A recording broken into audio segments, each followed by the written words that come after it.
देश भर में 32 वक्फ बोर्ड्स हैं, लेकिन उसमें सुन्नी मुसलमानों का वहाँ पर कब्जा है। मुस्लिम जो इस्लामिक लॉ के अनुसार जो प्रॉपर्टी दे दी जाती है खुदा के नाम पर, वो ईश्वर की प्रॉपर्टी यानी अल्लाह की प्रॉपर्टी हो जाती है, तो उसको इर्रिकवेबल होता है, यानी उसको फिर से कैंसिल नहीं किया जा सकता है। उस बात का फ़ायदा उठाते हुए वक्फ बोर्ड ने एक तरह से, सपोज उन्होंने किसी प्रॉपर्टी पे दावा कर दिया है, तो जो व्यक्ति विरोध करता है तो उसको ही प्रूफ करना पड़ेगा कि ये वक्फ बोर्ड की प्रॉपर्टी नहीं है।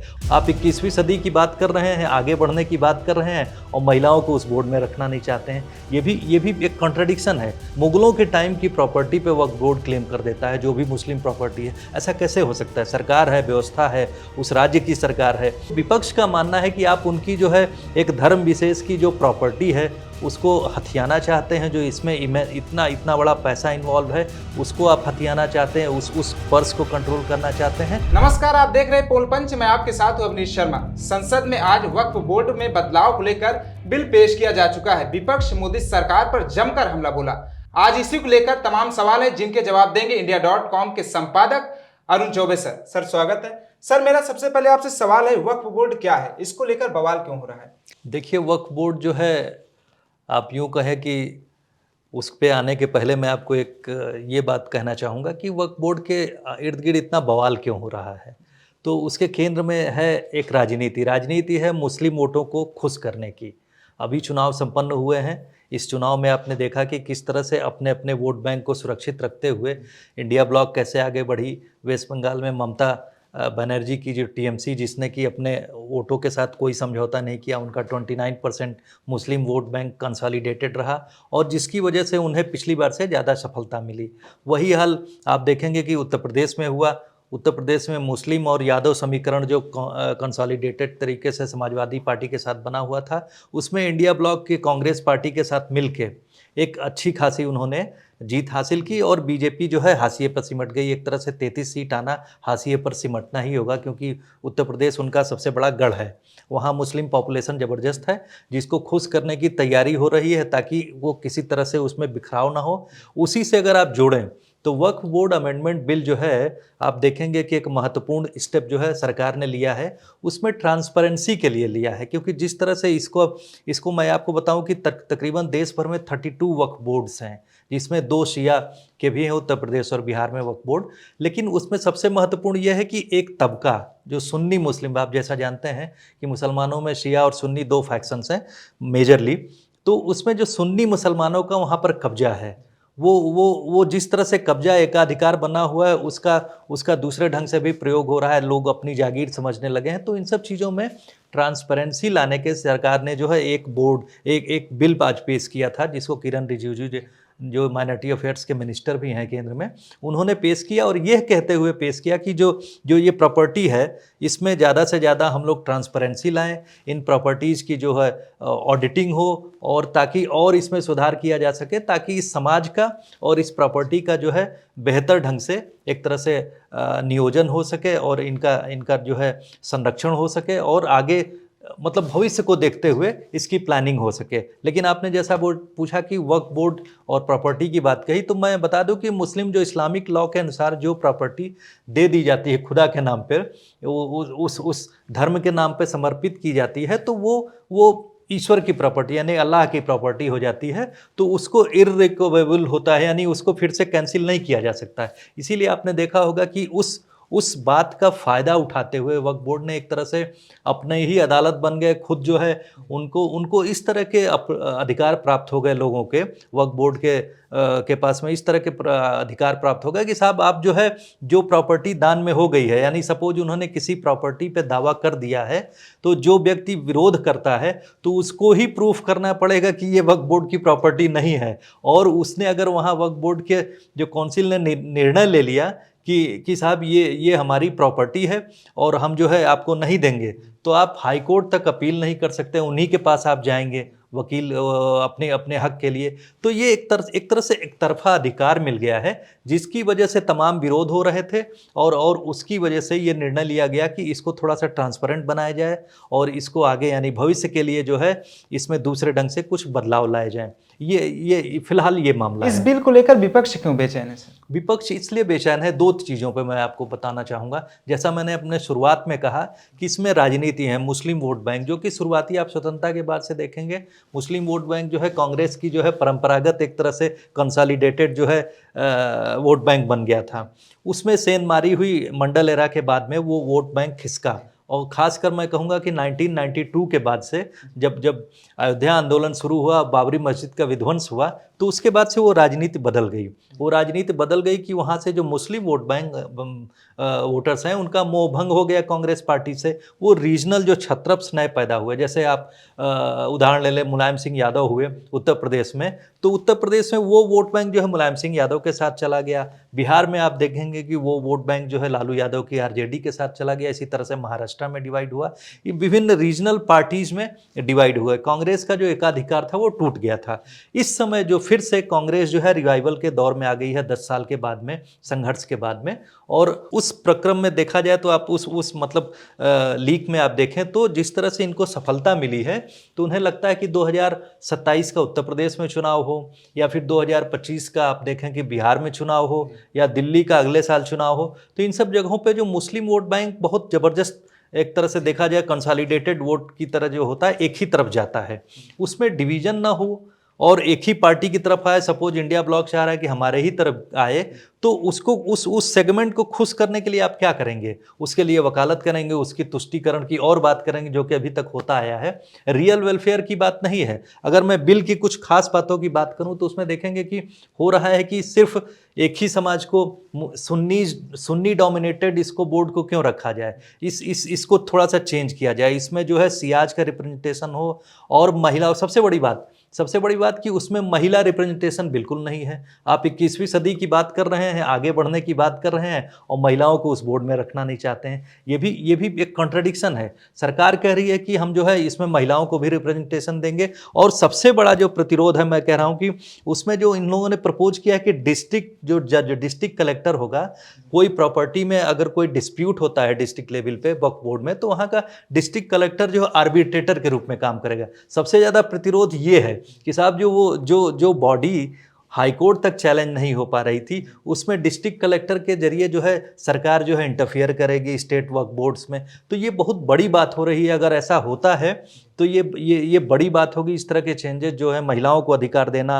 और सेपरेट रिप्रेजेंटेशन जो है, जो बोहराज मुस्लिम होते हैं उनको भी इंक्लूड करना, सियाज को इंक्लूड करना, तो इस तरह की जो रिकमेंडेशन है। और उसके साथ मैं आपको बताना चाहूँगा कि वक्फ बोर्ड की जो प्रॉपर्टी है, तकरीबन 8.7 लाख के आसपास जो प्रॉपर्टीज देश भर में, जो प्रॉपर्टी मैं अभी देख रहा था, आंकड़ा देख रहा था, तो टोटल जो है उसमें जो है देखा जाए तो बहुत ज़बरदस्त है। तकरीबन 9.7 लाख एकड़ है ज़मीन उसमें, और 1.2 लाख करोड़। तो उसमें जो विपक्ष का मानना है कि आप उनकी जो है एक धर्म विशेष की जो प्रॉपर्टी है उसको हथियाना चाहते हैं, जो इसमें इतना बड़ा पैसा इन्वॉल्व है, उसको आप हथियाना चाहते हैं, उस पर्स को कंट्रोल करना चाहते हैं। विपक्ष का ये है। तो सेकुलर देश होने के नाते, सेकुलर कंट्री होने के नाते जो है, आप किसी धर्म विशेष के जो है उसमें आप टांग अड़ा रहे हैं। विपक्ष का ये आरोप है फिलहाल। विपक्ष कह रहा है कि अगर इस कानून में बदलाव हो जाएगा तो उनकी ताकत कम हो जाएगी, वक्फ बोर्ड की ताकत कम होगी। ये तो मैं कहूँगा ताकत कम को इस तरीके से हम कह सकते हैं कि उनका जो मनमानापन था वक्फ बोर्ड के नाम पे, एक पर्टिकुलर ग्रुप जो हावी हो गया था, उसकी ताकत में तो कमी आएगी। और डेमोक्रेटिक सेगमेंट में मनमानापन नहीं चल सकता है ना। आपको किसी व्यवस्था के अंतर्गत काम करना पड़ेगा। अगर ये यहाँ शरीयत तो नहीं है ना, या शरिया लॉ तो है नहीं, आपको डेमोक्रेसी है, कॉन्स्टिट्यूशन, इंडियन कॉन्स्टिट्यूशन है, उसके अंतर्गत रह के आपको एक व्यवस्था के तहत काम करना पड़ेगा। मैं आपको एक बड़ी इंटरेस्टिंग बात बताऊँ। गुजरात में बेट द्वारिका की बात है, वहाँ 8 आइलैंड हैं। वहाँ 8 आइलैंड है। 2 आइलैंड पे, यानी श्री कृष्ण की नगरी द्वारिका हुई ना, तो वहाँ पर पता चला कि 2 आइलैंड पे, कुछ समय पहले की बात है, कुछ वर्षों की बात है, वहाँ पर वक्फ बोर्ड ने कहा कि वो 2 आइलैंड है वो हमारी प्रॉपर्टी है। तो हाई कोर्ट में मामला गया, तो वहाँ के हाई कोर्ट के जस्टिस ने कहा ये बताइए कृष्ण की नगरी पे आपका अधिकार कैसे हो गया। तो इस तरह से मतलब मैं इंटरेस्टिंग बात बता रहा हूँ कि इस तरह से वहाँ के उनके क्लेम को ही नष्ट कर दिया गया है। आपका कोई क्लेम ही नहीं बनता है साहब, कृष्ण की नगरी में आप वक्फ बोर्ड का क्या काम है, जो कि 1920 के दशक में बनी हुई, अंग्रेजों के टाइम में पहली बार वक्फ बोर्ड का गठन हुआ, और आप क्लेम कर रहे हैं कि जो द्वारिका नगरी है वहाँ के एक आइलैंड पे अधिकार है। इसी तरह से साउथ इंडिया में एक केस आया था आंध्र प्रदेश का, जहाँ तक मैं याद कर पा रहा हूँ, वहाँ पर पूरे गांव का, यानी 15वीं शताब्दी से जो है जो एक पट्टा लिखा हुआ था, गांव का प्रॉपर्टी थी, उसके मंदिरों पर पता चला कि वक्फ बोर्ड ने क्लेम कर दिया है। तो इस तरह के आप सैकड़ों केस देखेंगे जिसमें कि वक्फ बोर्ड ने, जो कि फॉर्मेशन ही जो 1920 के आसपास हुआ है, आप क्लेम कर रहे हैं 15वीं शताब्दी का। इसी तरह से लखनऊ में आप देखेंगे, उत्तर प्रदेश में मुस्लिम जो इमारतें बहुत हैं, जो पुरानी मस्जिदें हैं या इमारतें हैं, आप हर जगह जो है वक्फ बोर्ड क्लेम करती है। मैं तो कहता हूँ अगर वक्फ बोर्ड क्लेम करती है शाहजहाँ के जो ताज पे भी, तो वही बेमानी है। वो कैसे आप क्लेम कर सकते हैं? मुगलों के टाइम की प्रॉपर्टी पे वक्फ बोर्ड क्लेम कर देता है, जो भी मुस्लिम प्रॉपर्टी है। ऐसा कैसे हो सकता है? सरकार है, व्यवस्था है, उस राज्य की सरकार है, उसमें जो है जो सरकार के अधिकार में आनी चाहिए थी। इंडिपेंडेंट बॉडी जो है वो जाहिर सी बात है अपने आप में सरकार नहीं हो सकती है, उसको सरकार के अंतर्गत ही काम करना पड़ेगा। ये सब बहुत सारे कॉन्ट्रडिक्शन हैं, कंट्रोवर्सीज हैं, जिससे दूर अगर एक ट्रांसपेरेंट सिस्टम आता है तो जाहिर सी बात है वो वेलफेयर में जिस तरह से आम आदमी के काम में आना चाहिए, जो उसमें मुस्लिम तबके में भी बैकवर्ड सेक्शन, जैसे पसमानदा मुसलमान कहते हैं, वो लोग बहुत पिछड़े हुए हैं। कुछ वर्ग उसमें जो आगे हैं, बाकी पिछड़ा हुआ समाज है, उसके लिए बहुत सारी चीज़ें हो सकेंगी ना। मदरसा डेवलपमेंट नहीं है उनके लिए जो टेक हाईटेक स्कूल्स की ज़रूरत है, तो वो अगर वक्फ बोर्ड फंड कर रहा है, वो समय के साथ इम्प्रूव कर रहा है, तो वो एक बड़ी बात होगी, मॉडर्न यानी आधुनिक समय में बड़ी बात होगी ना। न कि जो पिछली दकियानूसी बात है कि अल्लाह को दान दे गई है ये चीज़, तो ये बिल्कुल अब इस पे कुछ हो ही नहीं सकता है। और उस भगवान और अल्लाह के नाम पे जो है आप उसका, कुछ लोग आदमी मनमाना प्रयोग कर रहे हैं, तो ये तो कॉन्ट्रडिक्शन है ना। यूपी में इसका कितना असर पड़ेगा? 10 विधानसभा में उपचुनाव होने हैं। उपचुनाव के दरमियान इसीलिए जो संसद में आप अखिलेश यादव की स्पीच सुनिए या बाकी लोगों की जो हंगामा हुआ है, वो इसीलिए हुआ है कि वो जो उनकी कंस्टिट्यूंसी जो उनके साथ आ गई, कंस्टिट्यूंसी मतलब जो मुस्लिम वोट इलेक्टोरेट है, वो जो उनके साथ में आ गए, वो छिटकने ना पावे किसी तरह से। आप महिला रिप्रेजेंटेशन देखें, जैसे तलाक वाले में मामला था, तो कुछ जो उसमें कुछ महिलाएं, कुछ है एक पढ़ा लिखा वर्ग जो है बीजेपी की तरफ जाता दिखाई पड़ा। ऐसा नहीं है, लोग 8% 10% वोट करते हैं बीजेपी को, इस बार वो आंकड़ा 8 तक ही सिमट गया है। लेकिन जो बीजेपी कोशिश कर रही थी इस तरह के प्रयोग के जरिए, इस तरह के रिफॉर्म्स के जरिए, तो उसी नज़रिए से अगर आप देखें कि अगर महिला रिप्रेजेंटेशन की बात करते हैं, तो जाहिर सी बात है उस समाज में कुलबुलाहट होगी ही। महिला का रिप्रेजेंटेशन होगा तो महिलाएं, कोई ज़रूरी नहीं कि वो आप पुरुष की बात सुने, वो इंडिपेंडेंट ख्यालात उनके अपने हैं, तो वो भी इंडिपेंडेंट तरीके से अपना निर्णय ले सकेंगी। गलत बात होगी उसको नहीं बर्दाश्त करेंगी। तो इस तरह की जो चीज़ें आएंगी तो उससे लोग प्रभावित होंगे, और इसी वजह से हंगामा मचाया जा रहा है कि इसको पास ना होने दिया जाएगा। उसी का परिणाम था कि उन्होंने जो है आज स्पीकर ने जो है उसको जेपीसी को सौंपने की बात कर दी, क्योंकि ज़्यादा हंगामा हो रहा है और मामला थोड़ा सेंसिटिव है। ये भी पार्लियामेंट्री प्रैक्टिस है कि जिस पे भाई सभी लोग, क्योंकि एक यूनिफॉर्म डिसीजन होना चाहिए, यूनिफॉर्म तरीके से सभी मतों को जो है एक लेना चाहिए, उसमें से कोई जरूरी नहीं कि सभी बातें जाएं, लेकिन कुछ बातों के साथ एडजस्टमेंट डेमोक्रेटिक उसमें होना ही चाहिए। और मैं आपको बता दूं, इस बिल को जो है शॉर्ट फॉर्म में उम्मीद कहा गया है। उम्मीद मीन्स इस समाज के लिए भविष्य की उम्मीद। तो उसको क्या डिफाइन किया इन्होंने, बहुत इंटरेस्टिंग वे में मैं देख रहा था कि इसको जो है जो सरकार ने पेश किया है कि United Waqf act management empowerment efficiency and development act 1995। तो उम्मीद, तो ये उम्मीद मतलब एक तरह से देखा जाए कि इसमें आशा की बात है, इसमें आशा की बात समाज के लिए है, आने वाले समय के लिए है। इस तरह से पॉजिटिव चीज़ें इसमें दिखती हैं। फिलहाल बीजेपी को ओवैसी बता रहे हैं कि मुस्लिम के दुश्मन है।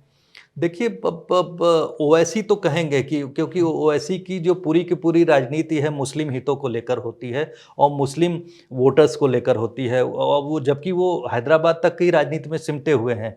वो पिछली बार जो है पिछली बार के लोकसभा इलेक्शन में उन्होंने औरंगाबाद और वहाँ पर एक बिहार में सीट जीती थी, जीत के करीब थे। लेकिन इस बार जो है उनकी कोशिश है कि उत्तर प्रदेश में जिस तरह से उन्होंने, आपने देखा होगा कि पल्लवी पटेल का जो अपना दल है कामरिया क्यू, उसके साथ में उन्होंने अलायंस किया था। वो पीडीए के खिलाफ वो एक अपना एक अलायंस बना रहे हैं उत्तर प्रदेश में। उत्तर प्रदेश में पिछली बार भी उन्होंने असेंबली इलेक्शन में कोशिश की थी एंट्री के लिए, लेकिन पिछली बार सफल नहीं हुई। तो इस बार उनको उम्मीद है कि शायद, या यूं कहें कि हो सकता है आने वाले असेंबली इलेक्शन में वो इंडिया ब्लॉक का हिस्सा भी बन सकते हैं। तो ऐसी स्थितियों में वो बीजेपी पर जब प्रहार करेंगे तभी अपने सेगमेंट को खुश कर पाएंगे। तो उनकी तो राजनीति है बीजेपी के खिलाफ जो बोलने की और मुस्लिम विरोधी बताने की। अगर ऐसा नहीं कहेंगे तो वो भी, उनको भी, जैसा कि उनके ऊपर आरोप लगता ही रहा है कि बीजेपी की बी टीम के रूप में चुनाव लड़ते हैं, तो ये तो उनका राजनीतिक नैरेटिव है। तो इस कानून में बदलाव को लेकर बीजेपी पर विपक्ष लगातार हमला कर रहा है। तमाम ऐसी खबरों को देखने के लिए देखते रहिए पोल पंच।